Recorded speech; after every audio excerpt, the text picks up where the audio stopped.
ამ ქუჩის ბოლოს ორი მოხუცი ცხოვრობს.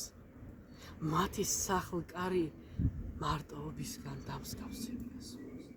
ცაში ხრუბლებად გადაიშლება ქვეყნის ოთხივე კიდეს, რაც უფიქრიათ, რაც წაუკითხავთ, რაც სიზმრებიათ კიდევ, გაიხსენებენ ახალ გაზრდობას, როგორც ჩხაპუნა წვიმას, მათი შვილების პატარაობას, 1000 უბრალოდ წვრილმას, ფანჯრის რაფაზე ბეღურები და წამლის შუშები, სხედა წიგნი, საქსო, ბანკოს ქაღალდი, ანიავებენ ზევდას, ამ ქუჩის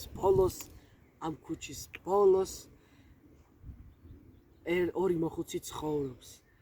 აქედან ხედავდა უკვე მიყვარს ბევრი ჩვენგანის ბოლო, მაგრამ ხანდახან შიში შემიპყრობს და იმ დღეებზე ვდარდობ ამ ქუჩის ბოლოს ერთი მათგანი, როცა დარჩება მარტო.